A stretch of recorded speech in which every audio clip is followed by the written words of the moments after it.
Censura. Uma segunda opinião.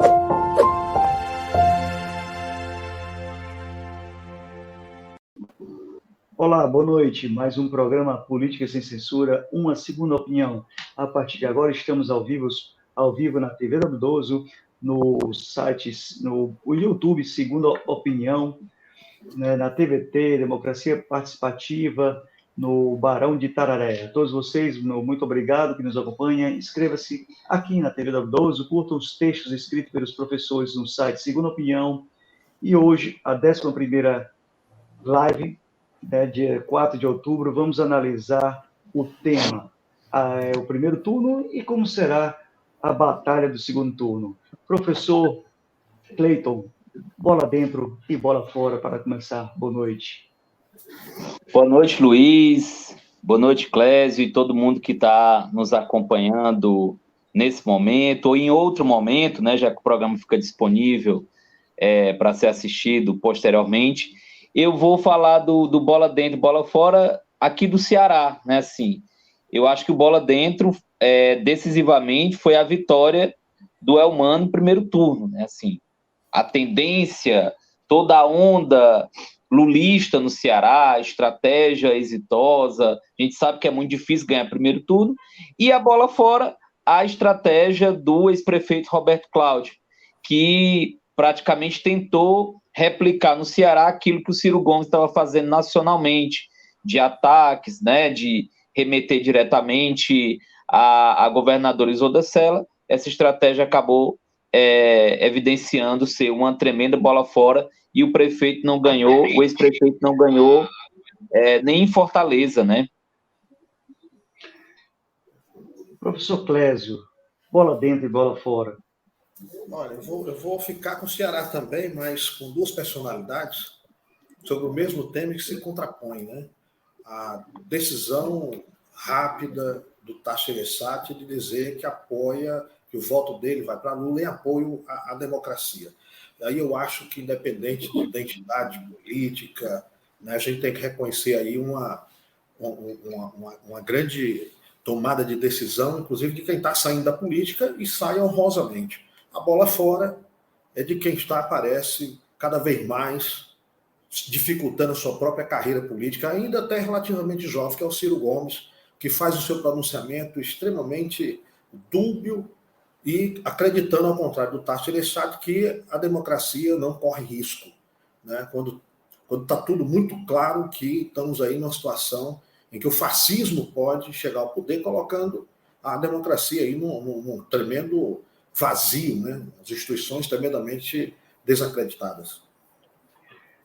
Professor, o senhor tocou num tema muito importante, a questão do fascismo, né, que agora, novamente, na campanha de 2022, chegou mais forte por causa de todo o governo do Bolsonaro, que tem sido bastante agressivo contra os trabalhadores, agressão contra os índios, né, e outras mais agressão. Mas esse tema, lá atrás, em 2018, modéstia à parte, um programa aqui da Rádio Atitude Popular Democracia Participativa, eu junto com o pai do governador Camilo Santana, o doutor Doro Santana, na última semana nós fizemos um apelo do programa e pedimos, meu pedido foi, Tasso Gereissati, Ciro, quem estiver nos ouvindo, é hora de apoiarmos Haddad, porque aqui nós estamos numa eleição decidida entre democracia e fascismo.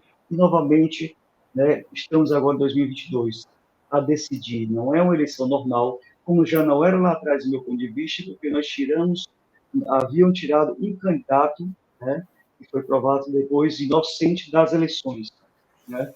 Então, agora nós estamos novamente apelando para que os candidatos pró-democracia se unam ao grupo, né, se unam ao Lula e dediquem seu apoio a ele, porque o que está em jogo é a democracia. É o projeto militarista 2035, como eu já fiz aqui a live com o professor Manuel, né? É todo um projeto que eles pensam, né, realmente em quantos supremistas do Supremo eles poderão colocar no Supremo, né? Vocês colocam, eles vão ter mais 1 ou 2 vagas para aparelhar o Supremo. Tem uma boa composição no Senado que a gente vai falar durante aqui. Então, eles vão ter uma massa de manobra boa para poder mexer mais a questão e aparelhar mais o Estado da forma militarista que eles vêm operando. Mas, sem mais delongas, como é que vocês analisam esse primeiro turno das eleições? e pedir a todos vocês que comentem, compartilhem à vontade. Professor Cleiton.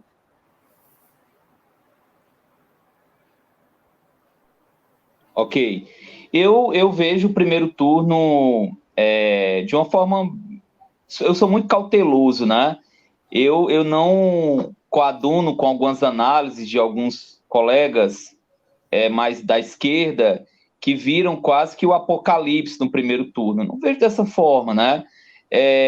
Realmente, a gente teve o crescimento do bolsonarismo no Senado, em alguns estados importantes, mas a gente também teve crescimento das forças progressistas.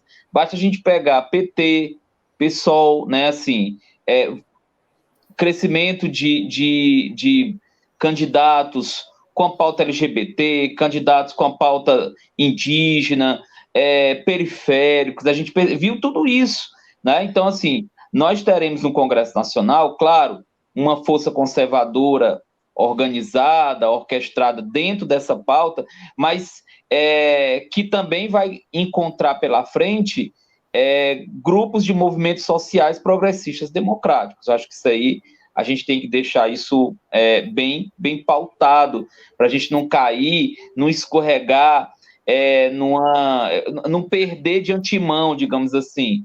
Né? Tem gente que ainda está numa perspectiva que a gente foi devastado. Eu acredito que temos uma vantagem, o presidente Bolsonaro é realmente forte, mas a gente consegue, a gente tem margem, sim, para ganhar no segundo turno. Agora, isso tem que ser feito, e aí eu vou até antecipar a pauta, Luiz, da questão do segundo turno. Isso tem que ser feito, a meu ver, revendo estratégias. Por exemplo, não tem como mais a campanha petista se concentrar somente no legado do petismo, no legado do lulismo, né? Na memória do lulismo. Tem que apresentar propostas concretas, propostas reais, concretas, pensar o futuro. Né? Então, o que é que tem de futuro? Que pauta nós temos para o futuro em termos de combate à pobreza, em termos de combate à miséria, para a classe média também? Vamos colocar claramente de que forma nós vamos fazer a revisão da tabela do imposto de renda. Isso é importante, né? Isso é importante para a gente atrair esse grupo, né, que está aí, está flutuando. Então é importante a gente atrair esse grupo. Então, essas propostas, esses pontos concretos, eles devem ser a pauta da campanha petista no segundo turno, ou seja, colocar para as pessoas o que é que vai ser feito. Não adianta simplesmente mobilizar uma memória afetiva, ok, isso foi muito bem feito no primeiro turno, mas agora nós temos que investir sobre os indecisos, nós temos que fazer aqueles que se abstiveram no primeiro turno de votar no segundo turno, nós temos que atrair os votos dos ciristas e da Tebet, e para isso você tem que oferecer uma proposta. Eu acho que esse deve ser o ponto fundamental. Com certeza, professor Cleiton, também corroboro com a sua opinião, né? Eu acho que a gente deve bater nos pontos que nos unem. Emprego, saúde, educação, né? Salários melhores, direitos trabalhistas, entre outros, né? Gente, agora que eu compartilhei para a TVT, né, peço aqui pelo programa do Facebook que não tem compartilhado, então nós estamos agora sim ao vivo pela TVT, com o programa Análise do Primeiro Turno e a Batalha do Segundo Turno, Barão de Tararé, Democracia Participativa, MOVAS e outras páginas mais. Então, faça sua pergunta, dê seus comentários. Nós iremos tratar aqui em mais 20 e poucos minutos sobre esse tema. O professor Clésio vai fazer uma análise sobre o primeiro turno das eleições no Brasil. Eu vou, em parte, aqui concordar com o Cleiton, né, que não é uma catástrofe. Ainda não. Certo? Ainda não, se a gente olhar pela perspectiva de que o Bolsonaro não chega ao poder. Né? O que chegou no Congresso, né, não é assim não há uma organização capaz de se gestar a partir do próprio Congresso. Né?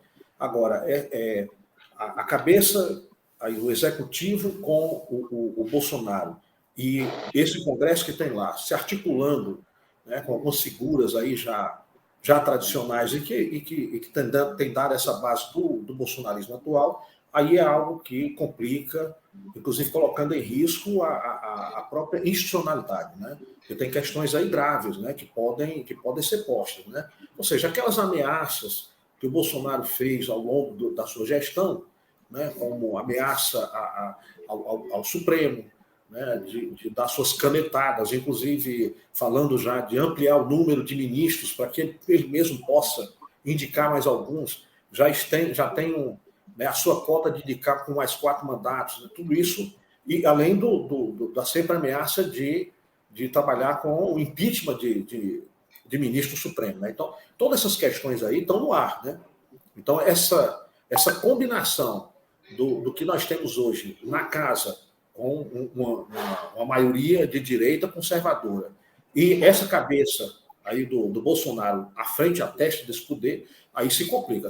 Caso, né, ele ganhe, como nós acreditamos, e eu faço, né, aqui a minha análise aqui, apaixonada, mas também com muita racionalidade, que o Lula chega, né, chega inclusive por conta dessa preocupação, né, dessa preocupação que vai levar alguns setores, como o próprio PSDB aí já está num grande racha, né, eu acredito que o PMDB também vem em grande parte para esse apoio agora no segundo turno, dada essa ameaça. Então, quer dizer, acreditando na chegada do Lula ao poder, nós temos aí uma possibilidade de desmobilizar, né, esse... Porque a gente tem aí, vamos né, vamos ser claros, né? Nós temos aí um astronauta, temos a Damares, que são pessoas que, se não tiver aí uma linha, algo aí para seguir... Mourão, né? Pois é, dificilmente vai conseguir articular aí algo que possa ser danoso, né? O discurso, tudo bem, né? Mas capaz de fazer uma articulação séria mesmo é praticamente impossível, e há a possibilidade de desmobilizar isso, né? Mas, professor Clésio, isso a gente volta a falar mais à frente, né? Vamos falar agora sobre o desempenho da terceira via, para o professor Cleito aí. Gente, comentem, digam quando vocês falam, perguntem à vontade aí. Vocês que nos escutam, por favor. O desempenho da terceira via foi isso que as pessoas acompanharam no domingo. Pífio, né? Pífio, né? O fim do ex-governador Ciro Gomes, melancólico, né? Terminar uma figura que está há bastante tempo disputando a presidência, que apresentou um programa, que fez um debate, terminar com um pouco mais de 3% dos votos válidos, né? Abaixo de uma candidata que saiu agora há pouco, né? Assim, há poucos meses foi chancelada em convenção pelo partido, que é a Simone Tebet. Então, a gente teve uma série de ensaios de terceira via, o João Dória, Luciano Huck, né, o próprio Moro, essas figuras, elas não se viabilizaram, primeiro porque elas não demarcaram uma proposta com propriedade, elas ficaram sempre nesse discurso nem Lula, nem Bolsonaro, a maioria vinculada de uma forma ou de outra ao bolsonarismo, historicamente, né? Então, sem legitimidade para uma demarcação muito própria, e isso dificultou esse diálogo, né? Essa abertura. Quem conseguiu ainda, a meu ver, compreender a dinâmica da própria campanha, mas já na reta final, foi a Simone Tebet, né? Eu acho até que se a campanha tivesse mais tempo, acho que ela poderia ter um desempenho ainda melhor do que ela teve, que, a meu ver, foi positivo, né? Por uma candidata que não foi abraçada nem pelo próprio partido, né? Eu lembro que no dia da convenção que homologou a Simone Tebet, teve outra reunião dos caciques do MDB dizendo que ela não era candidata. Então, ela sofreu pressão do próprio partido. Então, ela compreendeu que o que estava realmente... a grande crítica deveria ser endereçada ao Bolsonaro. E ela direcionou todo o arsenal dela, nos debates, isso ficou muito claro, ao bolsonarismo, né? E eu acho que ela compreendeu a dinâmica da campanha, mas acabou que, pelas particularidades do cenário, não desenvolvendo. Mas não tinha, né? Essa terceira via, ela não conseguiu estabelecer um diálogo. Ela foi muito mais fruto de uma imprensa, né, do que propriamente uma aspiração social. Eu acho que o tempo menor de eleição está dificultando também aqueles candidatos menos conhecidos, né, poderem fazer sua projeção e apresentar seu trabalho, né, principalmente no primeiro turno, onde o tempo de TV é menor, né, dependendo das coligações, né. E eu também concordo, o voto útil que todo mundo queria pro Lula, pelo menos aqui a maioria do Nordeste, né, como mostrou mais de 60% dos votos, mais ou menos, contra 20 e pouco do Bolsonaro, e o voto acabou indo pro Ciro, ou pro Bolsonaro, né, tirando da Tebet e do Ciro Gomes. Vai, professor Clésio, qual a sua análise aí da terceira via brasileira nessas eleições de 2022? Olha, o Ciro Gomes, né, não conseguiu ocupar o lugar que estava vago, né? Esse lugar que foi, né, desocupado aí pelo PSDB, que está aí ainda. Eu acredito que agora, eu vou chamar aqui de direita racional, né, ela encontrou uma candidata para chamar de sua. Eu acho que a Tebet ocupa bem esse lugar, né? Tem claramente uma posição favorável às mediações serem feitas pelo mercado, né? Aposta no livre mercado, mas ao mesmo tempo tem, né, um olhar como o seu apoio ao Lula vem em cima da questão ambiental, então é interessantíssimo, né? Ou seja, para a direita hoje moderna, que olha para o futuro e que sabe que é necessário agradar os mercados internacionais, isso é um tema sensível, né? E aí a Tebet foi nesse ponto, né? Portanto, consegue aí atrair, né, essa direita aí que, digamos assim, tem uma visão mais contemporânea, né? Não está voltada para o passado, como a direita que chegou aí, né, querendo nos retroceder para a década de 30, né, aliás, até para o período medieval, trazendo a religião para dentro da política. E o Ciro, lamentavelmente, não soube ocupar isso, né? Foi um erro em cima de outro erro, né? Ao contrário de ter, né, tomado essa atitude de bater principalmente na esquerda, ele teria que entender que ficar no centro é ter parte de direita e parte de esquerda.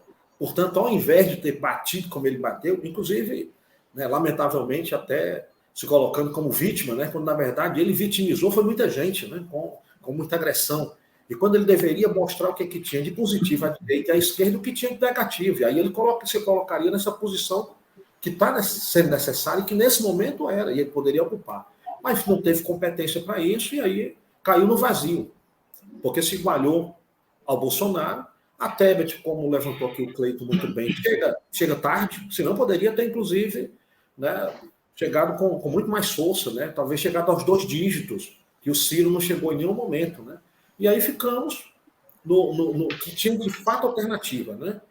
Numa situação de extrema crise, já há uma tendência de que você tem um lado oposto. Né? Quando você se radicaliza, a tendência é que a gente tenha também uma radicalização, não a radicalização indo para a esquerda, mas a radicalização capaz de se opor a essa proposta. Então, aquilo que se colocou mais contrário a essa proposta, de fato, era a proposta que veio do PT. Né? O Ciro não soube ocupar esse espaço que poderia ter feito. Estou colocando para deixar bem claro, né? Esse radicalismo não é no radicalismo no sentido ideológico, mas o radicalismo no sentido da possibilidade de uma nova ou de uma forma diferente de ocupar o poder. Gente, a gente está ao vivo aqui na TV W12, Política e Cultura. Temos programação de segunda a sexta-feira, então se liga, inscreva-se no canal, né? Aqui embaixo, deixe seu like e conheça o programa sobre saúde, sobre política, sobre tem cultura, e entre outros mais jornalísticos da semana. E esse é o programa, né, Política Sem Censura, uma segunda opinião. Hoje o tema é análise do primeiro turno e a batalha do segundo turno, com os professores Cleiton Monte e Clésio Arruda. E eu, Luiz Regadas, né, sociólogo e mestre em políticas públicas. É um programa em parceria do site Segunda Opinião, né, onde você encontra excelentes textos, comentários políticos e também de cultura, né, professor Cleiton? Você pode falar mais também do site quando eu estiver falando, né? Onde tem lançamento de livros de poesia, entre outros textos lá também. E agora a gente vai comentar um pouco sobre a eleição aqui no Ceará, gente. Vocês assistiram, que estão nos ouvindo aí? Comentem o que vocês acharam da sessão do Almano, da queda do candidato do Capitão Wagner. do candidato Capitão Wagner, que não quis de forma alguma, professor, se associar com o Bolsonaro, né? Disse que não tinha padrinho, assim como o Roberto Cláudio. Então, Elmano sai de terceiro para primeiro, Capitão Wagner novamente não sustenta sua pontuação e Roberto Cláudio não decolou. Como o professor Cleiton, que está começando o programa hoje, analisa essa situação? Muito bem. Foi uma surpresa a vitória do... Vamos começar pelo governo, né? A vitória do Elmano foi surpreendente, né? Apesar de a gente ter tido uma pesquisa que foi divulgada na sexta-feira, que apresentava essa possibilidade, porque ele aparecia ali com 48%, 49% das intenções de voto, com a margem de erro. Então, poderia sim, eu lembro até que a campanha, as redes sociais do Elmano investiram nisso, né? Colocaram isso nas redes sociais. Então, havia essa tendência, porque pesquisa também é isso, pesquisa é tendência, é uma fotografia do momento, né? Um resultado, mais uma vez, negativo para o Capitão Wagner, mas importante a gente destacar, ganhou em Fortaleza, né? Importante a gente destacar isso, né? A gente pensa a eleição muitas vezes dentro dos resultados e numa perspectiva somente de uma única eleição. Mas quando a gente faz análise, pensa a eleição numa perspectiva futura. Então, o grupo do Capitão Wagner, não apenas ele, pode não ser ele, mas sai fortalecido numa disputa para a Prefeitura de Fortaleza em 2024, né? Porque conseguiu fazer em Fortaleza o nome do Capitão Wagner, foi o mais votado na maioria das zonas eleitorais, das sessões eleitorais, e conseguiu também tirar grandes votações para deputado estadual e para deputado federal. Então, vem muito fortalecido.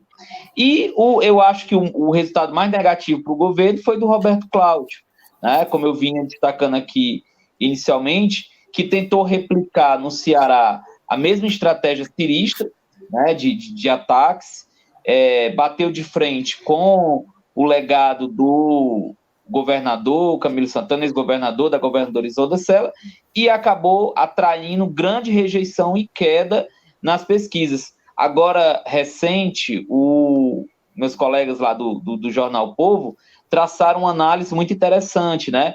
Que o Roberto Cláudio, ele era, no início da campanha, uma imagem muito ligada ao Camilo. Então, assim, ao invés de atacar o Camilo e atacar a Isolda, se ele tivesse colado a imagem dele de uma forma e que as pessoas pudessem ver no Roberto Cláudio a continuidade, isso poderia ter sido até mais eficaz do que do Elmano, porque o Elmano saiu ali de última hora. O Roberto não, o Roberto foi... Mas ele preferiu bater na governadora, né? Então, assim, do ponto de vista da estratégia, poderia ter tido um resultado, ele poderia ter sido mais competitivo, né? Os meninos lá, meus colegas lá do Jornal Povo, traçaram essa análise que eu achei muito produtiva para a gente pensar o governo do Estado. E com relação ao Senado, era aquilo que a gente esperava. Agora também a Camila teve uma votação muito importante, né? Assim, pelo que eu vi, superior até do que do Roberto Cláudio, né? Foi superior do Roberto Cláudio, e também sai como uma liderança fortalecida no Estado.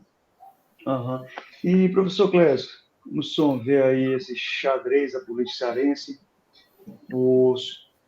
Acho que o senhor não falou ainda não, né, sobre o Roberto Cláudio e a Ascensão, né, sobre a Ascensão, porque nós estamos correndo com o tempo, já estamos com 23 minutos e meio.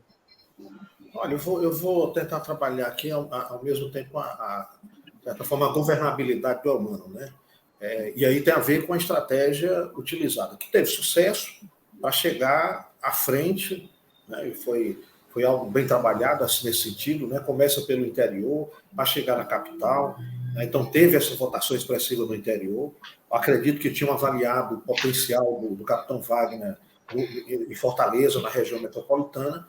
Então fizeram esse movimento e chegaram aqui basicamente, né, com a onda Lula, a onda vermelha no Nordeste, que foi, né, foi uma estratégia que teve as suas causas aí, que se juntaram e que teve esse sucesso aí na reta final, para além do que se esperava, se projetava, né?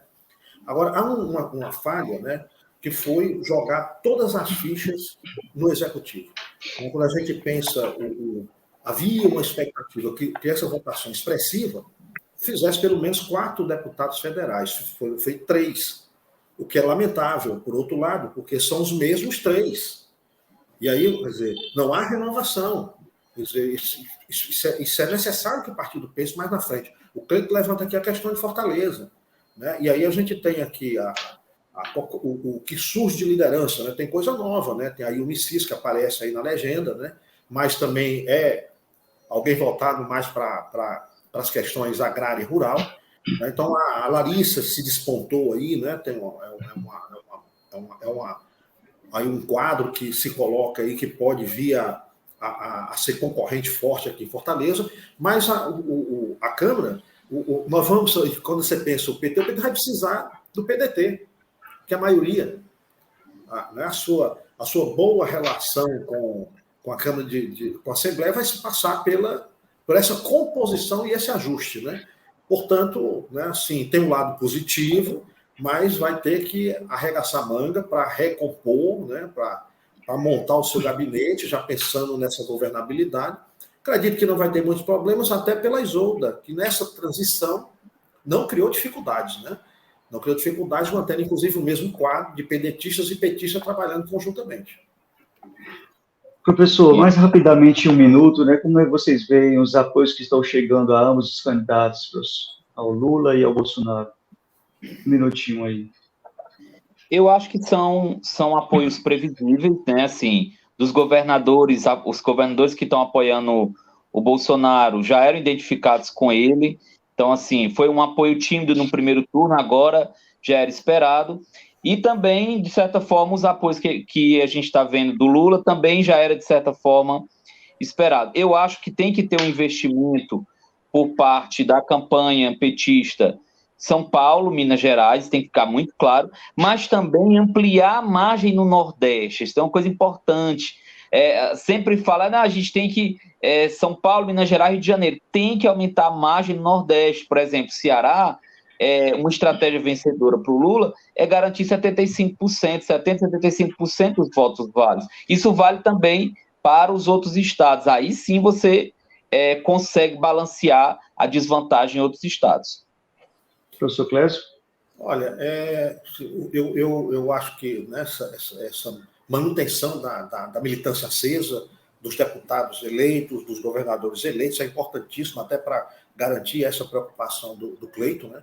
Agora, um outro aspecto que eu acho que ainda precisa ser coberto, um apoio mais institucional, né? O capital nacional está sob ameaça, nós estamos com uma desindustrialização gravíssima, o mercado interno encolhendo, né? O poder aquisitivo da população caindo, né? Então a gente tem aí uma economia aí sinalizando aí para um desastre com essa política imposta pelo Guedes, né? Então essa articulação aí para trazer institucionalmente o empresariado nacional está falho, e eu acho que cabe aí o vice do Lula fazer esse papel. Aí é o papel do Alckmin para cobrir essa lacuna. Professores, rapidamente também, um minuto, como é que vocês veem o xadrez da política cearense? Quem ganhou e quem perdeu aí? De Ciro, Cid, Guimarães, Tasso, Luziane? Quem saiu forte? Claramente, quem ganhou foi o Camilo Santana. Eu acho que se inicia um novo ciclo político, está muito claro. Camilo, Elmano, Isolda são os grandes vencedores. Os maiores derrotados Ciro Gomes, né? Acho que ele é o maior derrotado nessa campanha, não apenas por ele, mas por ele ter levado o grupo dele todo, né? Nessa perspectiva, eu acho que essas figuras... o Guimarães praticamente ficou no mesmo patamar, né? Não diria que foi... avançou, conseguiu estabelecer, conseguiu manter ali o seu patamar, da mesma forma que os outros deputados, não vi nenhum contraponto, mas existiu a não renovação, como o Clésio acabou de dizer. Professor Clésio?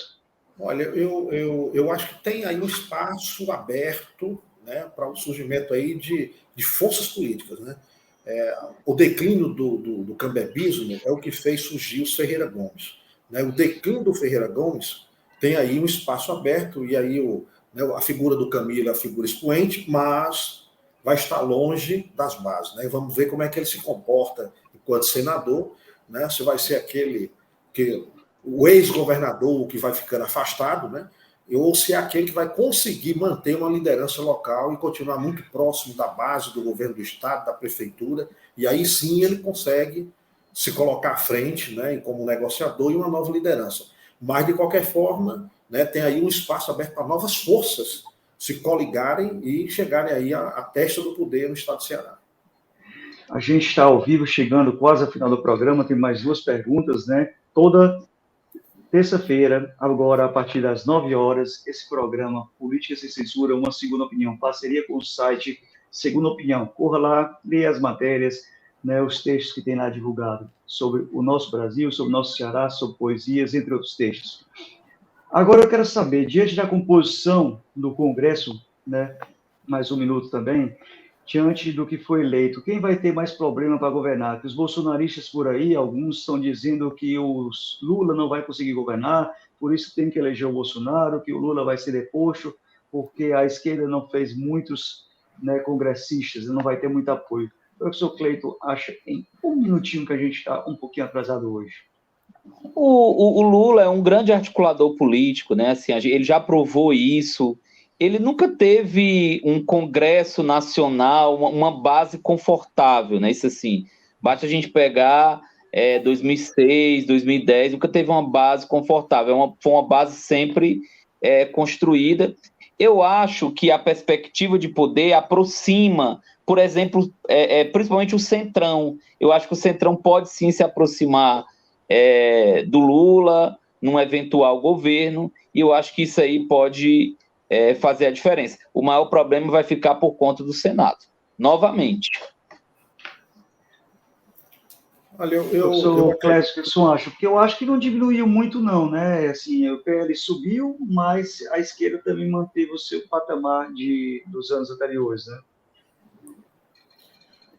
Olha, eu vejo com preocupação mais a brincadeira, né? Que eu acho o termo elite meio complicado, mas eu vou deixar mais claro. A elite econômica, né, com a mídia, e ao seu lado aí o judiciário como braço forte, levar a brincadeira muito longe, né? E isso está muito claro, né? A desinstitucionalização ela é algo invisível para nós, né? Portanto, né, se chegamos lá, eu acredito que a articulação que o Lula deve fazer vai ser uma articulação bem recepcionada, inclusive pelo Poder Judiciário, né? Acredito que estamos diante de uma probabilidade enorme de uma grande virada. Eu digo uma grande virada de consolidação do republicanismo no Brasil. E aí é o lado bom da crise, né? Que a gente reconstrua esse republicanismo aí hoje estão aí ao limbo, né? Professores, mais 30 segundos, né, que vocês gostariam de ter falado nesse programa, que não foi possível ter sido falado. Vocês precisam alertar, não podemos terminar o programa sem. Professor Cleiton. Eu acho que a gente tem que ficar atentos com alguns vídeos, com alguns... Eu sempre chamo a atenção das fake news, né? Porque a campanha é muito rápida. Então, esse material que vem sendo circulado, e para a gente ficar muito atento, e principalmente não reproduzir e não dar imagem, não dar espaço para determinados discursos, né? Que quando você acaba reproduzindo, se torna meme, ganha visibilidade, e você acaba facilitando a vida desses grupos que você está combatendo. Professor Clécio? Olha, eu acho que o Lula deve introduzir 2 questões fundamentais no discurso dele agora, né? Concordo aqui com o Cleiton, a questão, por exemplo, mais objetiva, inclusive imposto de renda, o que fazer para o microempresário, o médio empresário, essas questões terem muito claras. O trabalhador, principalmente o trabalhador urbano, sem nenhuma garantia social, como os uberistas, como é que ele vai atuar e ser muito claro e pontual. Isso é uma questão. Outra, não deixar de trabalhar a ameaça que cai sobre a democracia, e para isso ele tem que saber usar o discurso que ele já iniciou, de que só vai passar 4 anos. Então, assuma concretamente que é um governo de transição para tornar esse país viável e colocar a democracia nos eixos, agora, para que outros sigam, né? Professores, muito obrigado pelo programa de hoje, a todos que estão assistindo, e a gente vai chegando ao quadro final, que é um ping-pong. Professor Clésio, né? E, professor Cleiton, a gente volta, próximo terça-feira, nesse mesmo horário, 9 horas até 9h30. Então, se liga, toda terça-feira, vem aqui no canal da TV W12 e assiste esse programa. Marca lá o sininho, ativa para você ficar ciente da programação do canal. Professor Clésio Arruda, uma ameaça.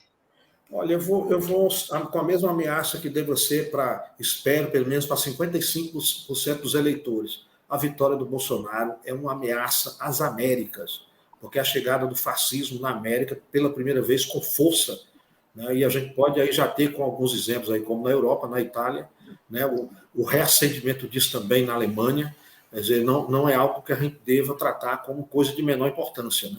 Então, essa é a grande ameaça, o fascismo chegar ao poder no Brasil e se instalar concretamente.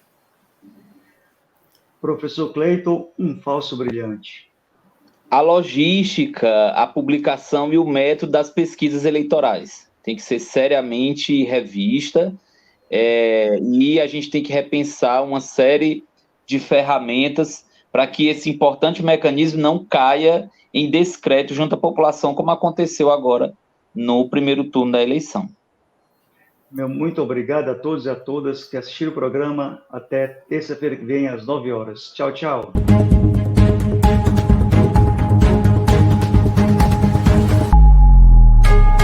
Política sem censura.